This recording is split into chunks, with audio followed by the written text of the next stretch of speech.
महाशिवरात्रि की सभी को मंगल कामनाएं। आज शिवरात्रि का पावन पर्व पूरे देश में ही नहीं सर्वत्र शिव भक्त लोग मना रहे हैं। और क्यों ना हो, क्योंकि आज शिव और पार्वती के विवाह के उत्सव की वर्षगांठ है। अब कौन सी है, ये तो शोध का विषय है। अनादि हैं शिव। शिव के पौराणिक स्वरूप की हम अगर चर्चा करें आज के दिन प्रसंगवश, तो शिव जो है वो विरोधी गुणों के समन्वयक हैं।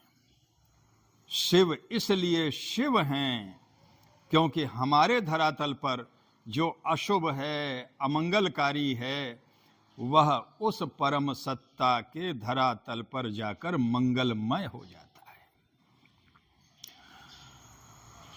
पूरे विश्व को हलाहल विष निकला समुद्र मंथन से, तो उस विष की विषमता से बचाने के लिए विषपान करके जो स्वयं नीलकंठ बन गए।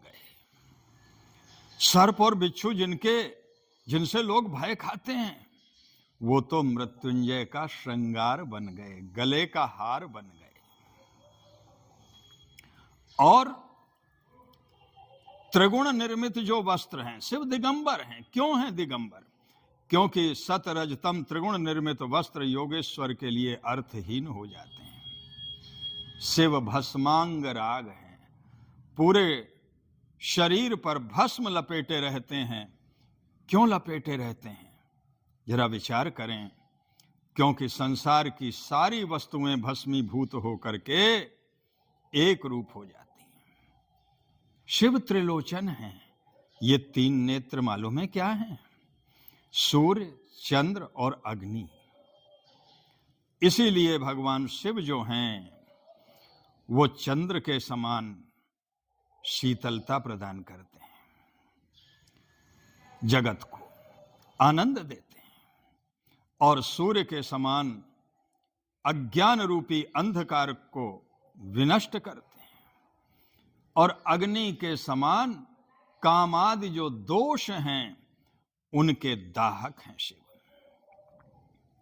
शिव शूलपाणी है, त्रिशूल उनके हाथ में है। यह त्रिशूल ज्ञान, वैराग्य और बोध का त्रिशूल है। जीवन में यदि बोध उत्पन्न हो जाए तो हमारा जो पथ है वो स्वयं मंगलमय होता चला जाएगा। शिव सर्वभूतेश हैं, अर्थात पृथ्वी, जल, तेज, वायु, आकाश के अधिपति हैं, नियामक हैं, नियंता हैं। शिव प्रलयंकर हैं, साथ ही मृत्युंजय भी। अब जरा विचार करें, शिव पार्वती के विवाह का महोत्सव हो शिवरात्रि पर और नृत्य की बात ना हो तो बात जमती नहीं है। अब देखिए, भगवान शिव का जो नटराज रूप है, उस रूप में शिव नृत्य के गुरु हैं, संपूर्ण कलाओं के गुरु हैं।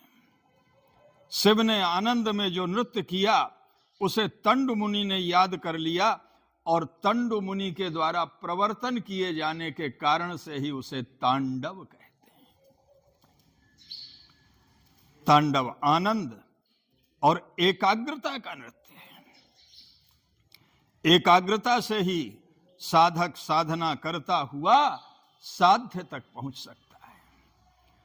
आज शिवरात्रि पर कोई आवश्यक नहीं है कि बहुत भीड़ भाड़ जहां पर हो वहां पर आप दर्शन करें।